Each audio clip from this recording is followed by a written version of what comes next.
Teresia Astrid, silakan. Halo. Halo. Halo, iya Halo. silakan, Mbak, Sudah Ibu. masuk? Ya, silakan. Halo, makasih Kang Abu Marlo, terus Ya. Kang Kiki. Balik. Senang ketemu lagi, soalnya kemarin sempat ikut di Zoom yang di grup lain. Sekarang ketemu lagi. Tadi kan Kang Diki ada ngomong Tuhan lebih dekat dari urat nadi atau sedekat urat nadi itu ya. Terus yang tempo lalu itu tadi juga Kang Diki kan sempat bahas mengenai mitokondria itu ya. Nah pas yang Zoom terakhir yang kita ngobrol itu, saya langsung browse tuh mengenai mitokondria itu. Kalau dari hasil pengetahuan yang based on apa-apa itu, memang sih dibilang dia itu adalah sebenarnya bakteri purba ya, yang masuk ke sel dulunya sel purba itu. Jadi ibaratnya dia itu entitas lain gitu masuk ke ini sehingga akhirnya dia punya kemampuan atau untuk membatasi energi terus sehingga kita jadi bersel banyak, mungkin begitu ya kurang lebih ya. Nanti gitu. Terus mengenai Tuhan yang lebih dekat dengan urat nadi, terus Kang Diki kan juga bilang roh itu seperti baterai di ibaratnya dia menghasilkan energi gitu. Di ini lain lagi, ini sorry ya saya mungkin saya nggak tahu ini bersaksi atau ini sih bukan bersaksi, ini cuma mengamati pembicaraannya Kang Diki gitu. Oh iya. Memang kalau sebelum bersaksi mengamati dulu, memang itu penting banget.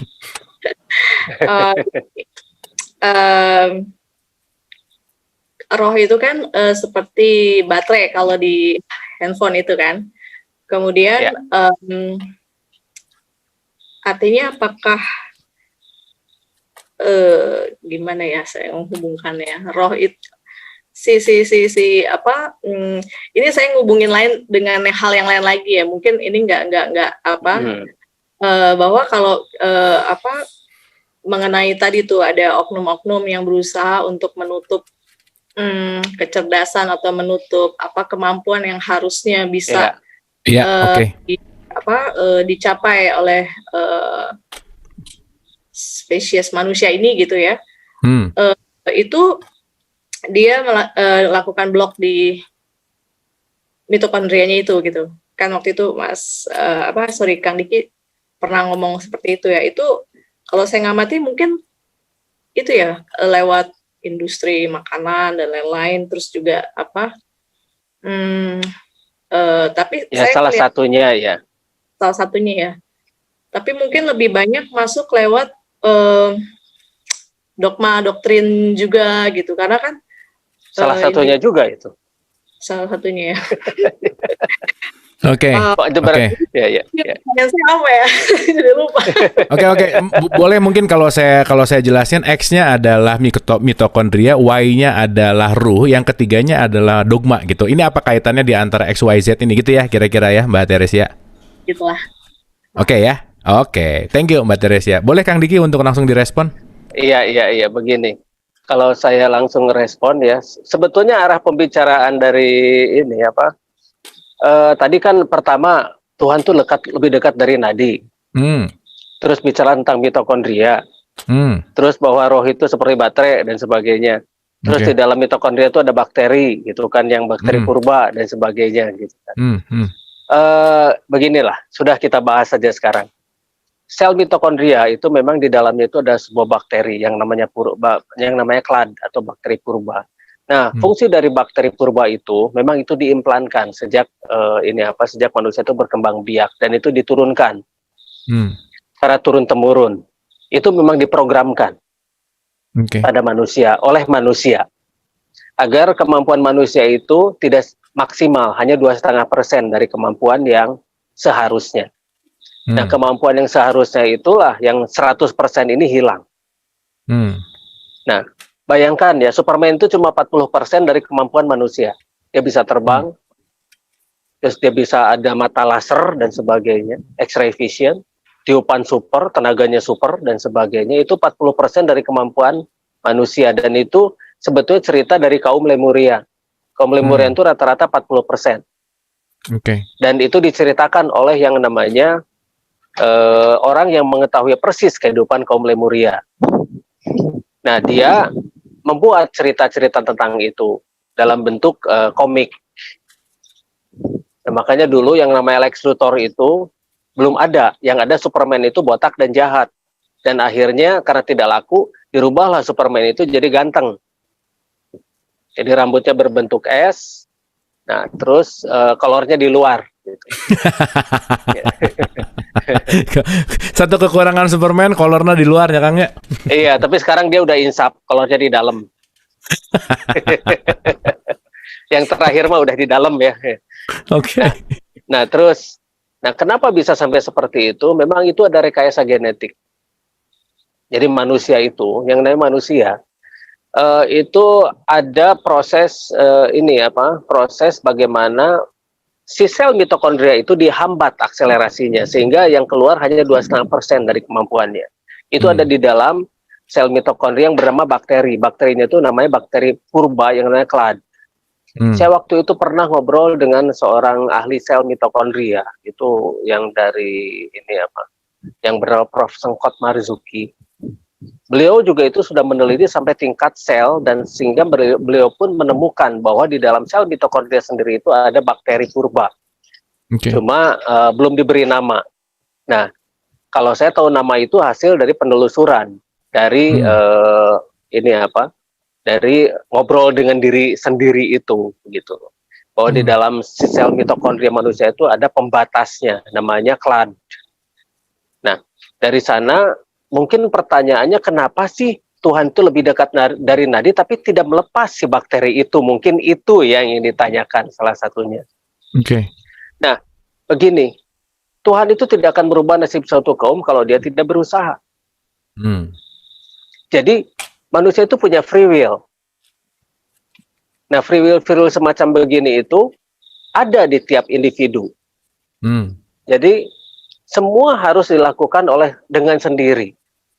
Teknis-teknis langsung diberikan, tapi tolong jangan mengharap keajaiban, begitu loh. Jadi silahkan kalian coba sendiri, karena golongan kalianlah yang membuat ini. Dan golongan kalian pula lah yang harus coba merubahnya kembali. Aku berikan semua fasilitas untukmu dengan selengkap-lengkapnya fasilitas, dan silahkan kalian pergunakan secara maksimal atau secara tidak maksimal. Itu pilihan dari kalian sendiri. Begitu. Jadi dari sel mitokondria itu bisa menghasilkan energi. Iya, betul. Nah, hanya masalahnya, kenapa tidak dibuka oleh sang menjadikan yang justru lebih dekat dari nadi itu sendiri. Nah, itulah yang namanya tidak merubah nasib suatu kaum kalau dia tidak berusaha. Usahain dong sendiri. Yang mengharapkan selalu disuapi gitu loh, disuapi. Bagaimana manusia bisa maju kalau disuapin terus gitu loh. Nah, itulah yang namanya usaha. Usaha itu penting. Nah, jangan sampai kita juga ketika gagal berusaha terus bilangnya ini sudah takdirnya, ini sudah nasibnya dan sebagainya. Enggak seperti itu. Semuanya ada pilihan. Pilihan kita ingin yang mana, yang seperti apa dan bagaimana. Ya memang, Sang Maha Menjadikan itu lebih dekat dari nadi dalam bentuk aplikasi. Aplikasi yang menggerakkan semua sistem yang ada di tubuh kita. Dan ruh itu sifatnya adalah energi. Aplikasi dan energi itu membentuk suatu kesatuan di dalam tubuh kita. Sehingga jadilah Tritunggal atau 3-in-1. Nah, makanya di semesta juga kan berlaku sistem Tritunggal atau 3-in-1 itu. Ada siang, malam, maghrib. Ada plus, minus, nol. Ada banyaklah contoh tubuh, jiwa, dan ruh dan sebagainya. Nah, hal-hal semacam beginilah yang diajarkan agar kita mau berusaha. Jadi inilah hidup. Oke. Bisa kita dobrak itu ya, bisa. Tapi dengan salah satu caranya seperti tadi. Olah nafas dulu saja. Santai saja, santai, olah nafas. Begitu, jangan ada beban ketika mengolah. Tarik, tahan, buang, tarik, tahan, buang. Nanti si akselerasi itu akan meningkat. Nah, mudah-mudahan itu akan terjadi peningkatan di dalam tubuh kita. Dan tadi pun ketika mempraktekannya sudah ada peningkatan kan ya. Badan menjadi lebih ringan, badan menjadi lebih enak dan sebagainya. Silahkan lakukan itu terus-menerus dengan memanfaatkan semua fasilitas yang sudah diberikan oleh Sang Maha Menjadikan. Soal masalahnya siapa yang kita pertuhankan, itu silahkan pertanyakan lagi pada diri sendiri. Karena Tuhan itu definitif. Tuhan itu adalah sesuatu yang kita sembah dan puja, sesuatu yang kita takuti, sesuatu yang kita prioritaskan, dan sesuatu yang bisa memaksa kita melakukan sesuatu yang paling kita tidak sukai. Iya. Nah, apakah kita bertuhankan Sang Maha Menjadikan, atau bertuhankan siapa? Begitu. Tuhan itu definitif. Oke. Jadi, tinggal bagaimana kita mengejawantahkan definisinya itu sendiri. Apakah makhluk yang menciptakan semesta ini, atau membuat semesta ini, karena menciptakan dan membuat itu ada sedikit perbedaan. Kalau membuat itu dari barang-barang yang ada itu berubah menjadi sesuatu yang baru, kalau menciptakan itu dari tidak ada menjadi ada, mungkin itu lebih dalam lagi nanti bahasannya. Oke.